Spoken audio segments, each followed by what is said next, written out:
একটি চড়ুই পাখি তার দুটি বাচ্চা নিয়ে থাকতো। একদিন টুনি বলে, আরে সামনে তো ঝড় বৃষ্টির দিন আসছে, তখন তো আর খাবারের জন্য বাসার বাইরে যেতে পারবো না। এক কাজ করি, আমি কিছু ধান চাষ করে রাখি, তাহলে বৃষ্টির দিনে বাসায় থেকে খাবার খেতে পারবো, বাইরে যেতে হবে না। টুনি একথা বলেই তার বাচ্চা দুটোকে নিয়ে জমি চাষ করতে চলে যায়।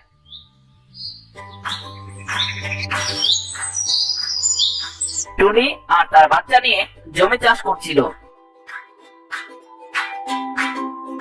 হঠাৎ একটি টিয়া পাখি এসে হাজির তাদের সামনে।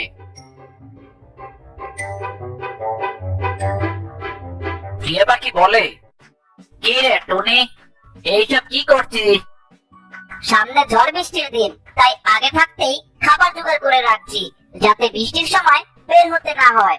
তুমিও আমাকে সাহায্য করো, ধান হলে তোমাকেও কিছু দিব নে। টিয়ে একটু বদমেজাজি ছিল, তাই টিয়ে টুনির কথার কোনো দামই দিল না। টিয়ে বলে, আরে ধুর, এইসব চাষবাস আমার দিয়ে হবে না, আর বৃষ্টির দিন আসতে দেরি আছে, আর আগে থাকতে খাবার জোগাড় করার দরকার নাই, তোর খাবার তুইই খা। টিয়ে এই কথা বলে সেখান থেকে চলে যায়। টুনি আর বাচ্চা তারা আবার আগের মতোই জমি চাষ করতে থাকে। কিছুক্ষণ পর একটি কাক এসে হাজির তাদের সামনে।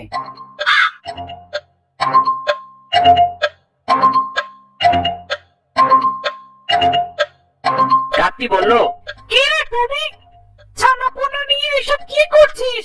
আরে কাকবই না, সামনে তো ঝড় বৃষ্টির দিন, তাই জমিতে ধান বুনে রাখছি, যাতে খাবারের জন্য বৃষ্টির দিনে বের হতে না হয়। টুনি, তুই তো বোকা, তোকে কে বলেছে সামনে বৃষ্টির দিন? তুই জ্যোতিষী নাকি টুনি? কাক টুনিকে এই কথা বলে হাসি তামাশা করতে থাকে। তারপরও টুনি কাককে বলে, কাকবই না, তুমি আমাকে সাহায্য করো, ধান হলে তোমাকেও আমি কিছু দিব নে। আমি খাবার চেয়েছি, তুই আর তোর বাচ্চা মিলে খা, আমার আর লাগবে না তোর ধান, তুই খা, পাগল কোথাকার। কাক টুনিকে উল্টাপাল্টা কথা বলে সেখান থেকে চলে যায়।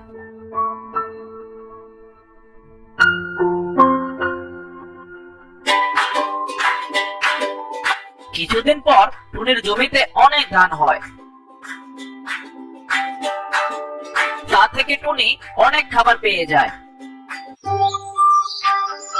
এক সময় বৃষ্টির দিন চলে আসে। টুনি আর টুনি বাচ্চা জমিতে চাষ করা ধান খেয়ে খুব আরামে দিন কাটাচ্ছে। এইদিকে কাক কোনো খাবার জোগাড় করতে পারেনি, তাই কাক বাহিরে বৃষ্টির কারণে খাবার খুঁজতে বের হতে পারে না। অন্যদিকে টিয়ে পাখিও খাবার জোগাড় করতে পারেনি। এইদিকে ক্ষুধার যন্ত্রণায় কাক বলে, টুনি তো ধান চাষ করেছে, আমি গেলে কি আমাকে ধান দিবে একটু? না, যাই দেখি, টুনি যদি একটু মায়া করে আমাকে কিছু খাবার দেয়। টিয়ে পাখিও সেই একই কথা বলে, যাই, বৃষ্টি কমলে আমি তার খাবার আবার ফেরত দিয়ে দেব।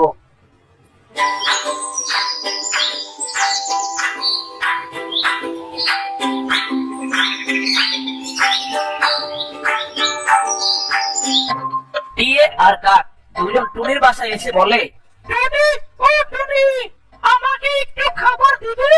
আমাকে একটু খাবার দাও না, না খেয়ে আর বাঁচতে পারছি না। টুনি ভিতর থেকে কাক আর টিয়ের কথা শুনে বলে, টিয়ে আর কাকবই না, তোমরা ভিতরে আসো। কাক আর টিয়ে টুনির কাছে মাপ চায় আর বলে, তুমি ঠিকই বলেছিলে, বৃষ্টির আগে খাবার জোগাড় করে রাখলে ভালো হতো, তোমার কথা ওই দিন শুনিনি, তার জন্য ক্ষমা চাই। টুনি, আমি 2 দিন না খেয়ে আছি, আমাকে কিছু খাবার দিবে টুনি? বৃষ্টির দিন চলে গেলে আমি তোমার খাবার খুঁজে এনে দিয়ে দেব। আমাকেও দাও, আমিও দিয়ে দেব। তোমরা চিন্তা করো না, আমার কাছে অনেক খাবার আছে, আমার ছানাপোনা আর তোমাদের দিয়েও আরো খাবার থাকবে। তোমরা তোমাদের ভুল বুঝতে পেরেছো, এটাই অনেক।